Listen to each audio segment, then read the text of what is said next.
So basically, you're the child that my parents wanted to have. So that's just reading What your does that mean? your credentials are nuts. So like you're currently the global digital transformation leader for IKEA. You were previously the global D&I leader for IKEA for 5 years, and you built the function from scratch, as well as their company-wide D&I strategy, as well as a matrix network across 40 plus country leaders. You've got 10 years of experience in D&I, including program development, primary research, clinical practice, consulting, and enterprise strategic planning. And for shits and giggles, you also got a dual PhD in business psychology and clinical psychology. Yeah, that was a bit of overkill, I suppose. Yeah. You wake up and say, I should try harder in life, and just went out and did. No, not at all, please. I would say that in some ways, I always give a shout out to my mom. She's this amazing woman who grew up in the Cultural Revolution in China, didn't have any education, and Oh, wow. we went to the US when I was 9 from Beijing, and she just literally worked every day to keep us in a nice neighborhood so I can go to good schools and all of that. And so, I mean, I think she's really created that American immigrant dream for me, in essence, that I've always felt pretty privileged to have access to things, and now tend to be the most ridiculously overeducated person around, which I'm not sure is all that useful, but no regrets. I don't think it's overeducated. I think you're just very accomplished at a lot of different things. So is that the reason why you're so passionate about ED&I? Say that for sure it comes from a more personal experience as queer immigrant of color in the US, and my first work that I started to do was really towards the last year of college, when I was personally freaking out about graduating and finding work and thinking about being, super out, and what do I do if I face bias? And that actually got me to focus on creating a queer career fair focusing on issues for the LGBT plus population. So it kind of came from my own anxieties. But then similarly, when California had all the movements early on around marriage equality,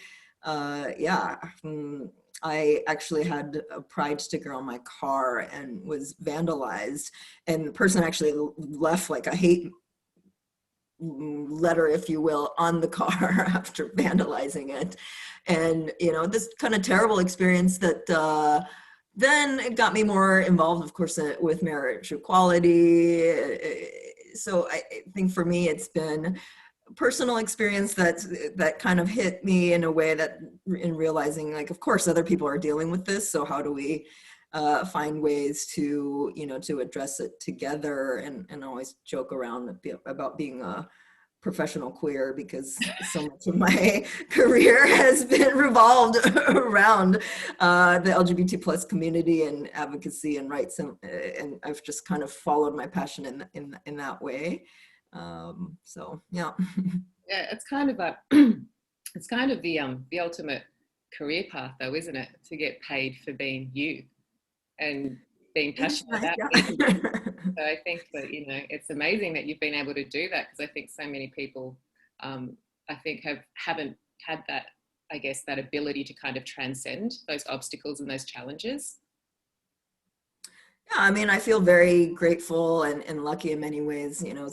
There are things in life I think you work towards, and then there's also lots of things you have no control over, and with timing and how everything shifts, right? So I'm super grateful how things have come together, and I've been in given opportunities where I can try to make some positive change.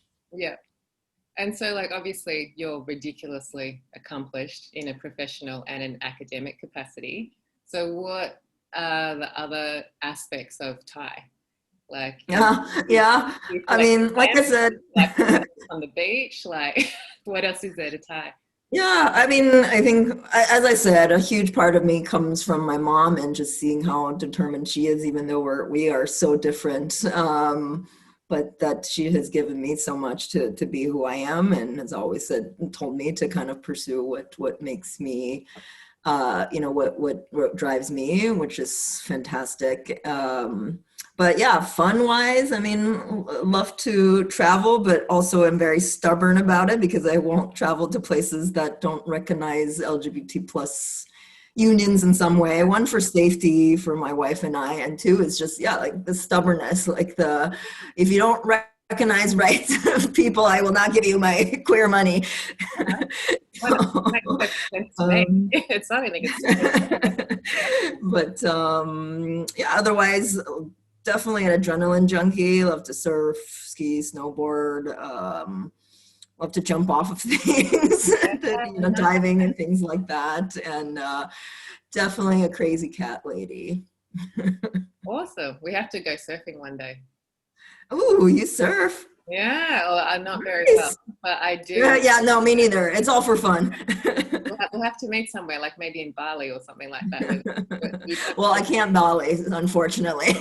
Oh, no, yeah, all right, we'll have to find somewhere. Their laws are, I think, unfortunately, they still have, I think, like death, at least prison laws, if not Right, it's death. not quite up there yet in Yeah. terms of where it should be, but yeah. Yeah. So I guess in terms of landing a role at IKEA, so you've been there for about 5 years now, 5+ years? 6 years, yeah. Time Yeah. flies. So it must be, I don't know, they sound like the poster child for a company to work for with someone with your values, because the way they describe themselves is, what I was reading, they have a humanistic lens about being the change they want to see in the world. And from everything that I've read, they're very proactive about, doing things beyond statements of intent, which seems to always, they always get called out for being best in class in a lot of ways. So whether it's product innovation, digital innovation, ED&I, all that sort of stuff. Like I was just reading some statistics, which I'll include, I think, separately in, I guess, the lead up to our conversation here. But like even through COVID, from what I read, as of June 20, your online sales doubled to 25%, and it's now $46 billion revenue business. In April and May, your sales increased 60% in the US, by a factor of 10 in Denmark, 400 to 500% in Australia. And then from an ED&I perspective, you've got 49.7% of your managers as women, and you're still committed to going beyond that 50-50 target by 2022. On a sustainability perspective, you've been investing since 2009, just a cheeky $2.5 billion in wind farms and solar panels, and renewable energy, I guess, across all of your stores and your shopping centres. So I think as of August 19, 93.4% of the energy IKEA consumes is from renewable sources, which is freaking impressive. And your goal is to have home delivery networks 100% electric by 2025, 100% climate positive by 2030. Part of the 1.5 degrees Celsius initiative, you've got a product amnesty in terms of trying to create a circular value change, and you're scaling up your digital innovation in terms of, I think you're going into 30 big cities with 2 pilot concepts. So planning studios, where you're trying to build a direct to home model so no one carries anything out of stores. And I think that's going to allow you to have a presence in, I think, high rent locations like Manhattan and Tottenham Road in London, as well as smaller superstores in Paris. And then on top of that, you're also growing globally. So outside of North America and Western Europe, you're moving into China, India, Latin America, Tokyo, and the Philippines. So clearly IKEA is doing something right. And I just wanted to get your perspective on how much you think this humanistic lens and this intersectional lens that they have has to do with them being best in class across so many different dimensions. Yeah, I mean, you've definitely done your research. I would say for sure. Of course I'm going to. But in terms of like your previous experience with like other companies or that probably don't have this high standard of business integrity, because I've got to, I mean, from what I understand, I think IKEA is quite rare to have this, it's such an exceptional standard across so many dimensions that you've probably come across in your time of contrast of working for companies that aren't as focused or, as stringent on themselves about having these standards. Just wondering what you notice as the difference. Yeah, I mean, I do feel that we try as much as we can. Of course, we are not perfect, but we do try to walk our values, which I absolutely appreciate. And we've talked about as part of our ED&I strategies, at least, that we will try to push when we can push and figure out ways of the best way to adjust our strategies to the local markets, of course, right? It's a necessity. But I think having like a global lens that creates a stand that helps to have a framework that the countries can have something to stand behind is important. I would say, for example, with countries like Russia or Poland, where LGBT plus issues are not as forward in society, and has a lot to improve when the countries can use like the global piece of equity around LGBT plus issues. That helps a lot for us to frame our message without actually breaking like local laws and things like that, which is nice. But I think we do believe it's really important to make change in society in where we can, right? So being able to see that some of our countries have done fabulous things, like in Japan, and offering offering the equal pay for people who are part-time versus full-time, and how that's created some momentum in society to make more of that change in other organizations as well. It's super important, and how that's impacting all of our coworkers, but many more of the employees in that country as well. Yeah.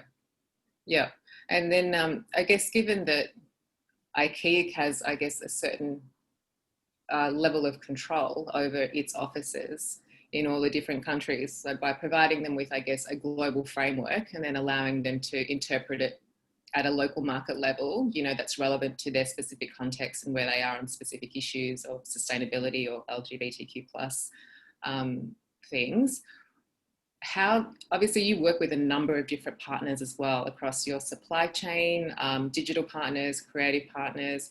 Do you hold them as well to a similar standard or a minimum standard in order to be able to work with IKEA? And I think the second part to that question is, will you be looking to be more strict about those standards in the future? Like, so similarly with how you mentioned that you don't travel to countries that don't support LGBTQ plus, similarly in a business capacity, aren't you only as good as the people that you surround yourself with? So if, while you may hold these values, is it okay to accept working with partners that, aren't doing things in and around social impact, sustainability, D&I, or do you go, what, that's not our business?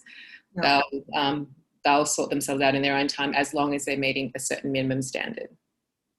Yeah, I mean, it's a mix, because it's a lot harder said than done. We definitely have a thorough kind of thorough set of policies that our team had worked with partners around, like, here are kind of standards that we are striving for around equity, and that we did specifically call out a lot of the key dimensions, whether it's the around gender identity, sexual orientation, religion, ethnicity, and all of these, these different things, but also keeping in mind some of our suppliers are in, rural India, and things are just not progressed enough to even sometimes measure these things or address these things. So we do have to adjust for location as well. But what we do try is that, if they are really not meeting these things, then we give them the opportunity to make change and to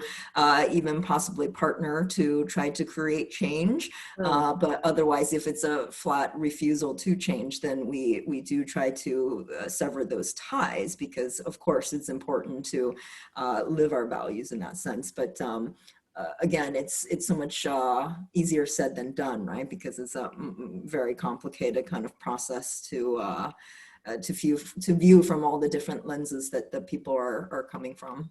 Yeah, exactly. And I think, just sort of thinking about, you've been, an expert in ED&I for over a decade now, and you set up the function for IKEA globally, which is no small feat. So in terms of like the things that you've learned through those experiences and also through your study, when I've spoken with a lot of chief diversity officers, HR directors, or candidates that have come through ED&I initiatives, a common, with varying degrees of success, but a common thing seems to be a frustration that they're not really supported, or they're not really taken seriously, or they're not given the right level of investment or autonomy to affect change within their company. So a lot of them end up leaving because they are just annoyed that the change that they're being tasked to make isn't being supported at, I guess, a very senior executive leadership level. Or it's, so to give you an example of that, and it's not to disparage anyone doing these initiatives, but for instance, an intern program where they look exclusively to recruit young people from very diverse backgrounds, not traditionally within that industry, but then there's nothing done to, I guess, support their development or succession plan them into leadership, or even if it's like, I guess, a product development or an insight development or a creative development process, the ED&I is only really applied as a last minute like culture check. So it doesn't really it isn't brought forward up in the process. So based on your learnings and your experience, what would you say is the fundamental tenets or the incremental first steps to set up an effective ED&I strategy, no matter what context the company is in at the moment? Yeah, I think you definitely mentioned the putting ED&I into a position of influence, right? Because we've all heard of that you need leadership buy-in. So it's more of the how do you position and structure the team.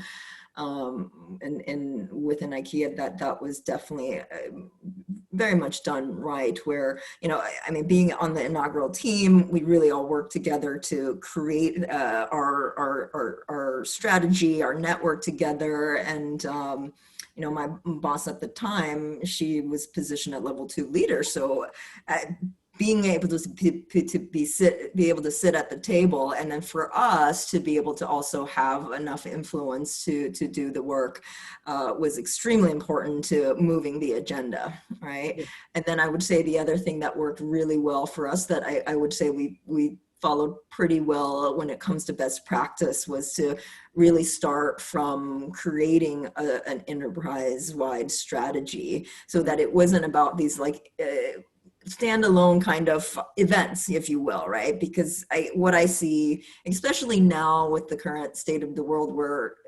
after George Floyd's murder, most companies were pushed off the cliff to have to do something, right? I think you have to say something, but are you really doing something actionable that's going to make sustainable, systematic change in your organization? But if you were to just, put out a statement or just participate in a couple of events or just donate here and there, without really looking inside to your own organization, how do you change the systems there so people have, equity in terms of access to resources and opportunities? And how do you change some of your processes and ways of working across different functions in collaboration with the ED&I function? Then you're not really creating that change inside out, and it doesn't quite stick, right? So I see a lot of that. Let's celebrate Pride, or Chinese New Year, or something like these kind of things, or but they're kind of I would say, a bit superficial in ways if it's not in conjunction with the broader context of the strategy that's going to make more sustainable change. Yeah, because it kind of feels like maybe 5 years ago that would have been, I guess, an acceptable response to do our small tactical initiatives like, we support Pride, we support, all, smaller, I guess, subsets of ED&I issues. But I think you're right, since, what happened with George Floyd and the whole Black Lives Matter movement earlier this year has brought into such sharp focus the social inequality that exists not just in America, but around the world. And I think that it'd be great to get your perspective, because there's an embarrassment of information out there about, the case for ED&I from the perspective of social justice, as well as a company's output in terms of the quality of the cultural intelligence and being intuitively be able to serve the communities, the diverse communities that they are trying to have as customers. So like, whether it's McKinsey or the World Economic Health Forum, the UN SDG, there's business case studies floating around. Why do you think so many companies are still dragging their heels in terms of adopting or, really leaning in and doing ED&I properly, to your point, actually putting it at the center and putting some investment around it and putting some resources around it? Yeah. Two things. I think one is that people do see this topic as still pretty soft and fluffy, and don't necessarily see how it really connects to the business in a tangible way. And in some ways, then the field gets diluted, where people get hired without the education or experience in the world, and they just kind of land in it, or maybe they're passionate about it, right? Or a lot of times, if they are a person of color, it just feels like they get pushed into it because of tokenism or whatever else, right? And then that's not the way about it. That you need someone who has the training and background, like any field of expertise, that should be the case, right? The other thing is, I think, yes, there is a ton of research out there, but the problem around these kind of issues, like when you think about all the mountains of research around secret job applicant studies, right?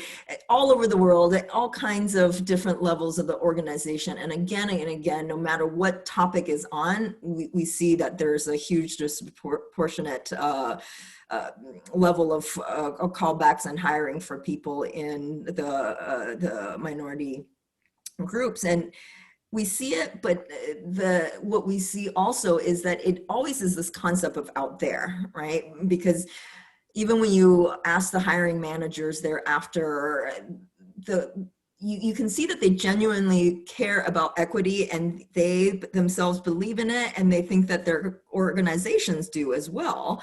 It isn't until you see the big picture that this implicit bias is happening, right? So it's kind of this concept of like, yes, of course bias exists, but I am a equitable person, and I think from that frame of mind. And when organizations don't necessarily have the data inside their own organization to see how some of these numbers are skewed, then I think that's where it's not so much, because you can always place it on that's happening out there, but it's not so much with us. And I've seen that a lot of that within our own organization as well. Again, we're not perfect. And until we find better ways of measuring and seeing that, oh, we do have a problem here. So really bringing the data and the deeper analytics into ED&I, that we start to realize, oh, wow, okay, then we need to make some change and movement there. So I think that if companies are more willing to look at not only their representation in their organization, but also like exploring more into the deeper analytics of like, what are the contributing factors that are creating these differences in representation or differences in engagement, then they can direct their resources in a more informed way, as opposed to, well, let's just throw it all to ED&I training. That should work, right? Yeah. It doesn't really for the most part, right? So you have to find what is causing that problem in your own organization and then figure it out from there, right? Yeah, because it's interesting. There seems to be a bit of a blind spot when it comes to how ED&I is applied to organizations, because across the board for every other metric, whether it's sales or brand health or brand equity or brand awareness, we know to measure it, because there's that old Exactly. adage, you measure what you treasure, you invest in Yeah. what you care about. But with ED&I, it just seems to be quite to your point, still seen as quite woolly and a nice to have. And Yeah. so just on that point, and obviously it plays into your other specialization of data, what would be your, I guess, the minimum metrics that, companies should be measuring in terms Yeah. of ED&I from a role of data perspective? Yeah, I mean, I think to start with, a lot of organizations haven't really looked at just the basic representation across different dimensions, right? And in some ways, of course, many of those you can't measure legally, at least globally, but on a local level, if you can do it in a voluntary and anonymous basis, it gives you some information, and that's always better than no information, right? But when you find representation, and that's where I find that's where people think that, okay, you're good, now you have data. But collecting data doesn't mean you've created the analytics to give you the guide to where the problem lies. And so that's where you need to use a little bit more of sophisticated methods, like trying to do some predictive analysis, maybe even some modeling of like what are the factors causing you these issues. And that's where, yeah, I do believe ED&I, the field needs to build up more of the analytical skills of the experts, or really partner with data analytics in organizations to create more work around that front. But and other basic things around how are you really tracking that funnel of your recruitment process, or in succession, how are you looking at these at your candidates, and being able to baseline and come back continuously to see if you made those markers of change. I think that it seems like it can be a lot of work, which it can be challenging, but until you really are able to have some markers, how do you know you've moved? No, exactly. And I think the one of the common, I guess, rebuttals I hear around adopting ED&I as a more central business strategy is that there's a kerfuffle around quotas, like whether they're the right way to do it or not do it. The other one is around it should be a meritocracy, like we shouldn't just be hiring people based on their gender orientation or their culture or their race, which is fair enough. I think on both sides of the coin, people from underrepresented groups don't want to be that person, as well. And then I think the other one is, I guess, the role of I can't find diverse talent. They just don't exist in the industry. So I just it'd be great to get your perspective on those arguments, whether you feel that there's any merit to those, and also if you think the role of recruitment, whether it's internally at an organization or as external recruiters, needs to change in order to try and shift the needle on ED&I. Yeah. I mean, I don't find that there's much merit in saying that the talent isn't out there, especially in such a globalized world, and now being more and more flexible with virtual ways of working. And there's talent out there. Granted, it's not easy, right, to really look at the in terms of diversity and sourcing and recruitment of talent. It is harder, so you have to ensure that your pool is more balanced to start, right? And then there's also just that misconception that a quota just simply means you just hire somebody in a particular group, which is not the case either. It's not like you're just going down the street and saying, hey, look, you're Asian, you want this job? Come on in. Yeah. That's just not the case.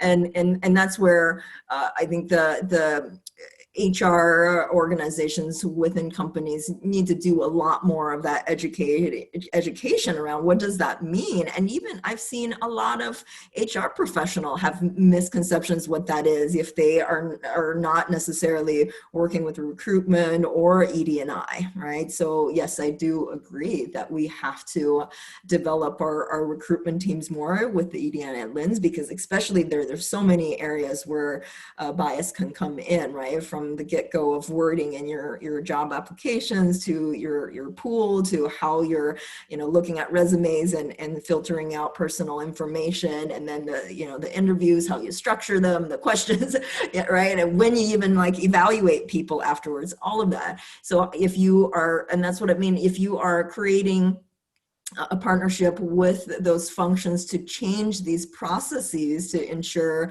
there are, whether it's tools or to help the recruiters to make that change, then you're at a better space. So I think that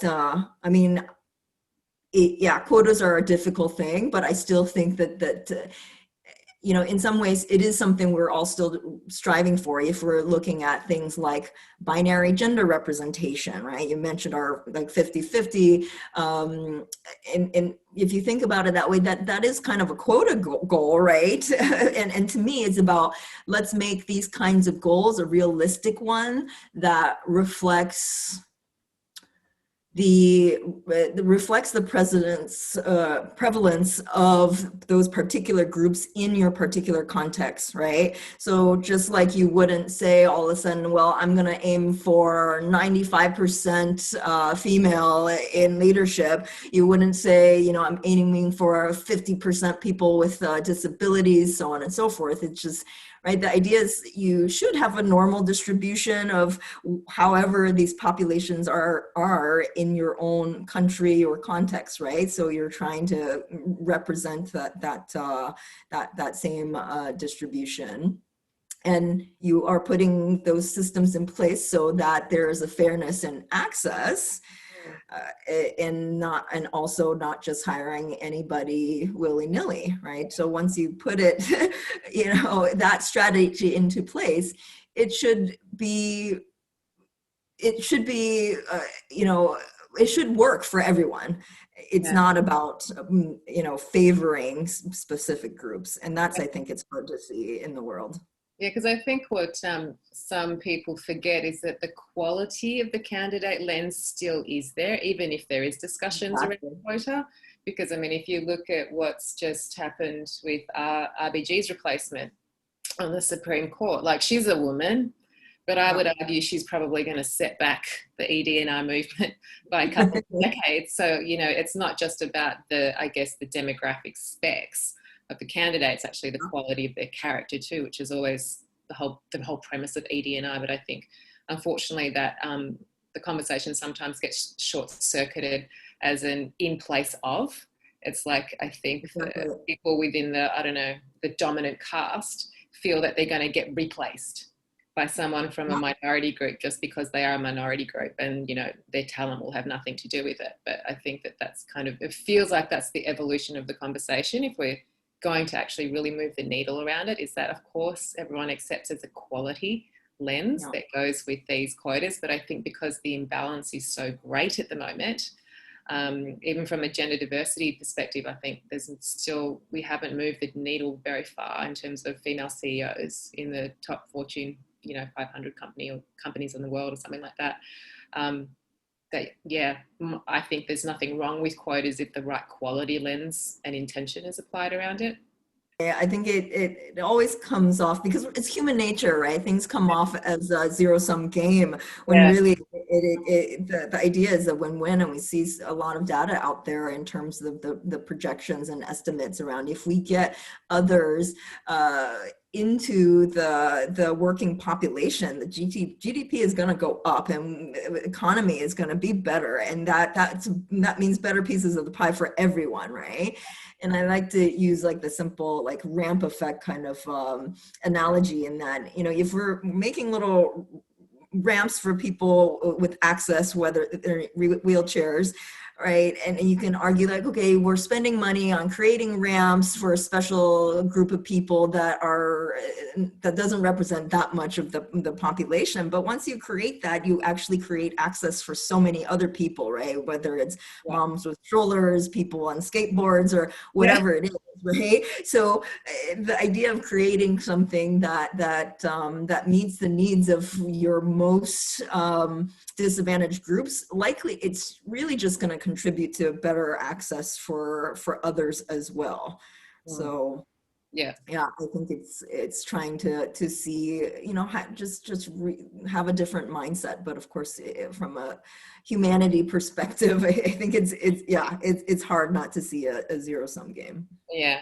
And I think just before we move on to talking about your role as the global digital transformation leader, in terms of, I guess, the difference between mentorship and sponsorship, because when I speak to a lot of people from minority groups, the one of the biggest barriers that they note in terms of progressing into leadership positions or even just getting in the door is their network is very different to cisgender white men and women.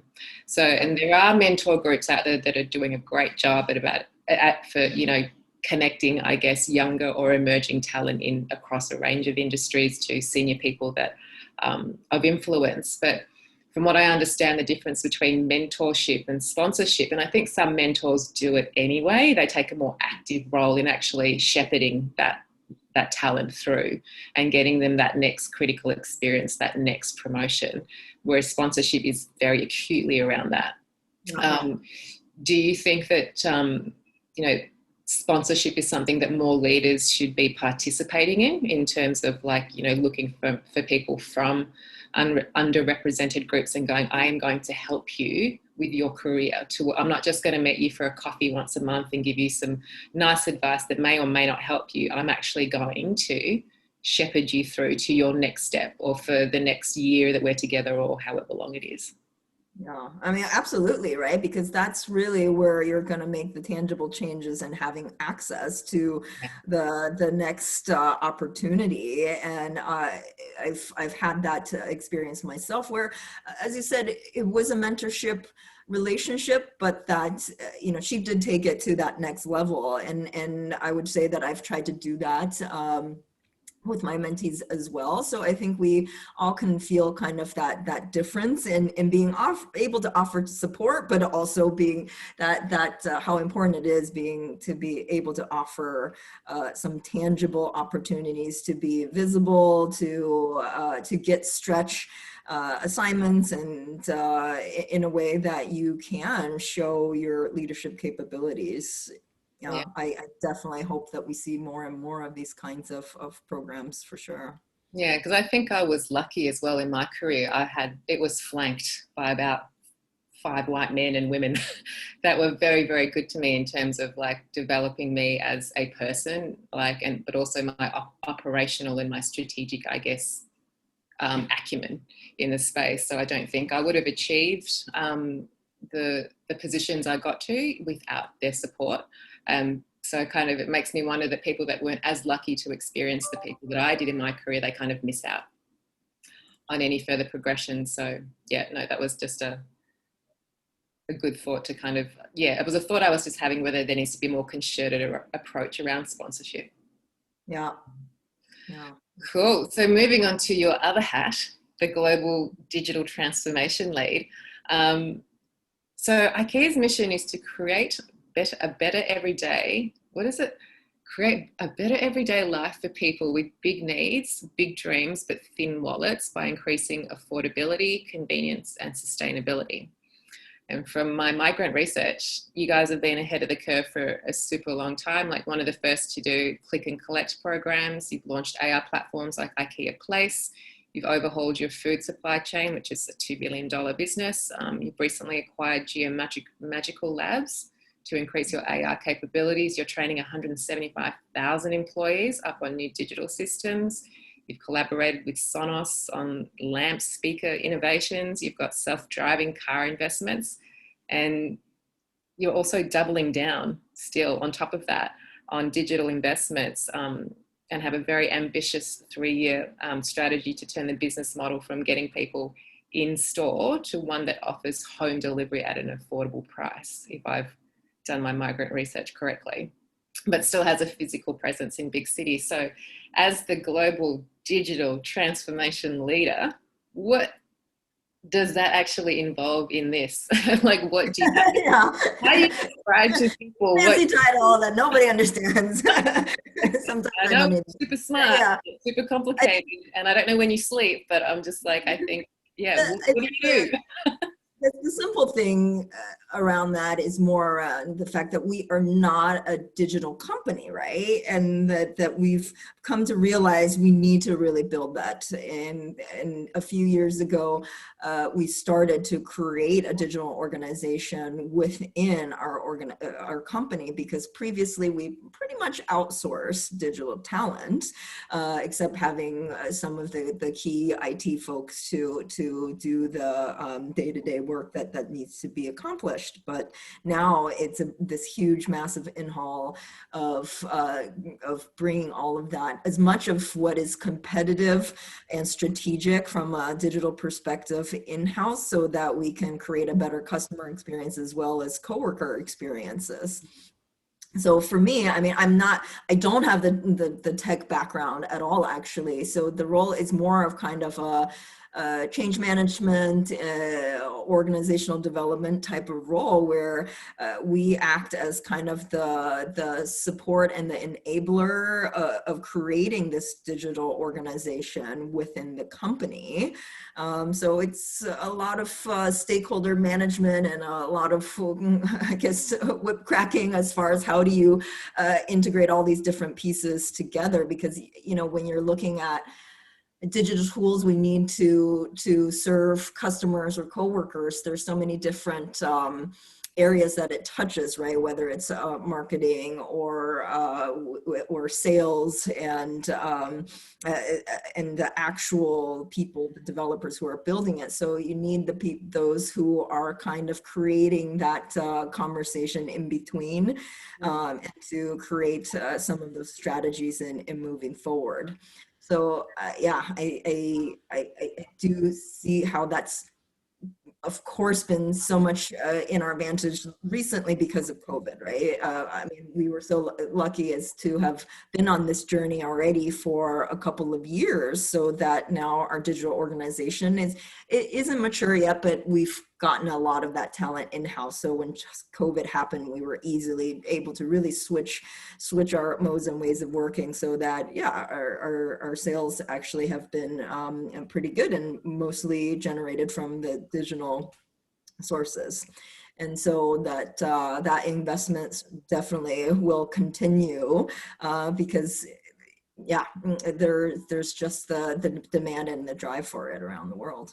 Yeah, because I think I read a term, I'm not sure whether IKEA coined it or whether it's just a term in existence, called phygital, which is it's called blended e-com and physical sales. So I think the example that was given, that in Dubai, you actually incentivize customers with their travel time. So the amount of time they travel, they get a voucher off. So if they travel $20 or 20 kilometers, they get a $20 voucher off to sort of incentivize sales. I think regardless of that example, it sort of feels like there's some very important physical attributes of IKEA. Like you've got that signature blue box store, the winding path, and just the nature of furniture itself is very experiential. Like people like to see, touch, you know, how it would, you know, fit in their home, which is why you're moving into the AR space and even looking to increase the experience there. What are the key characteristics or signature physical experiences of the IKEA brand do you feel are important to translate into the online space, so it doesn't lose its charm and it still feels like IKEA? Like, is it? Yeah, I mean, I think that's a tough one, because I think for a long time we were a bit late in the digital game, because we really believed that that physical space and the need to touch things was important, right? And because the way that the stores are conceptualized, it's essentially an outing, especially for a family, where you can eat and play and do all this. That it seemed like we would never replace that, and it would never be the same. And we've come to realize, well, what we thought was so foundational wasn't. And so that's how it's right. The need to adapt to the customers was important, and how they really want to shop. So I think that's that's a tough one to say. And I wouldn't necessarily even say that I would know that, because I don't work that close at all with the range and that side of the business, right? But I think, our experiences have definitely shown us that even what we think is the most fundamental may not be at all. And so we'd have to really switch gears in thinking about the experiences of the customers. So if anything, it's switching mindsets to kind of that human-centered design and experience that is changing with the times. Because I think there was I think in an article, your CEO, Jesper Broden, mentioned that he wants to test everything possible, and he's willing to change, some of the roots of the brand if it means doing the right thing, which means, for an organization, it's like, that's an incredibly vulnerable place to be as well, I guess, because you just want to be able to shortcut to the right answer, especially coming out of a time like COVID. Like, everyone's got a must-win strategy. Like, there's a now or never plan. There's no later. It needs to work now. So like that kind of mentality of, test everything, does that give you a permission to sort of, I guess, throw everything up in the air and think about everything differently when you're doing digital transformation? I think what I'm experiencing in our digital organization is, boy, yes, does that happen, because things are going so quickly and everybody has ideas and they're building on it. And it's great. It's it creates a lot of innovation and a lot of engagement and motivation when you have the ability and the autonomy to test things out and fail fast and try something else, right?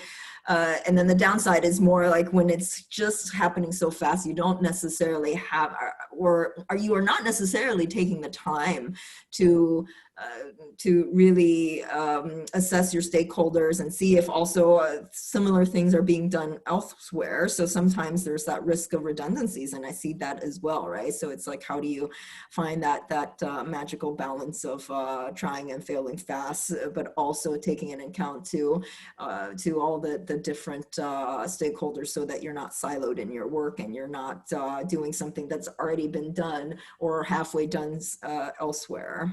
Yeah. It's that fine balance, isn't it? Just knowing how much to hold on and how much to let go and how much to be open to and how much to stick to company protocols. But I guess they always say growth and innovation always happens on the edge of discomfort. So you always sort of need to be a little bit open-minded to throwing, I guess, the baby out with the bathwater sometimes. Yeah, which happens a lot. And that's a whole new shift for me, coming from ED&I, where we were positioned in human culture, and then now in digital. It's I like use the analogy a lot. We are building a road of which we are like walking on in the same time, and then we kind of dismantle it maybe the next day entirely and go the other direction. And it's just this road is just changing constantly, and you just you really have to be okay with the total destruction of that road that you just built. So Awesome. And last question, so in terms of your career path, so both of your specializations, ED&I and data and digital, you've been in it for a long time. So in some ways you're a pioneer in that space, because it's only recently become mainstream, particularly for women. So I guess reflecting on your career path to date, I guess you've already sort of touched on, I guess, the support you've had and things like that. But looking back on, where you've been and to where you are now as the, global digital transformation leader of IKEA, what I guess are the, is the key or the top 3 leadership lessons you learned personally that you wish you had have known when you were younger? Wow. And I would say I always knew about the whole mentorship and sponsorship. And for me, it's more about like, I didn't really quite know of the hows and the access and the finer nuances of making those relationships, creating them in a way that gives me the most, substance. So I think it's, building that depth and the skills to create that network is just absolutely vital. The other thing that I've seen for myself when I reflect on my career is falling into the trap, some of that gender trap about not applying to things unless I'm like fully, meeting the criteria of the competence profiles. And, even as someone from the industry and knowing that, I had a hard time of pushing beyond that for whatever reason. And once I started doing that, and actually the first job I really did that was when I was doing the D&I work, because I actually come from the nonprofit industry and healthcare, academia, like this is my first enterprise global company. And reading that profile, knowing that I didn't have the global experience, I mean, my first thought was like, there's no way I would end up being able to get this. And it was really a close friend and colleague who said, this will be your dream job. You just have to go for it. Like you can't not. And I did. And so that was a huge lesson learned. And from then, I basically then realized, that was my own like self blocker as well. And looking at the profile of my current job, I mean, honestly, I didn't quite understand what exactly it was. I just kind of thought it was exciting. But I also knew I didn't have a lot of what it was asking for. So I just sent it in thinking I probably would not even get an interview, and ended up with the job. But I think part of that was also, again, it's the networks that I built. To know more about our digital organization. And then, for sure, my mentor was a huge help in that process, and encouraged me to apply anyway, and to connect me to the right people. And then also that I find that our organization, our company, is one that doesn't pigeonhole people into areas, which I think is really unique for a large company, right? Because we tend to get super specialized. And whereas for us, I do see a lot of people within IKEA move from totally different fields to another. And that really creates a culture where people can foster the kind of development they want for themselves, and to engage with an organization in many different ways. So I definitely feel that's a huge part of how I ended up here as well. Yeah, that's awesome. Thank you. Ty, we made it. We did it. Yay! Thank you. That was quite fun, actually. I thought it was a good... I know these things are always been painful, so I really appreciate your time. And it was really fun from my perspective anyway. I'm glad the video got to work. I think you're amazing. You're incredible. And given how busy you are, I'm very, very appreciative that you took this hour out to speak to me. So thank you. Of course. Much. Yeah, good luck with everything. Keep in touch for sure. I want to know what comes with all your amazing work as well. Thank you. And have an amazing weekend, and I'll speak to you soon. Yeah, you too. Bye, Jen. See ya.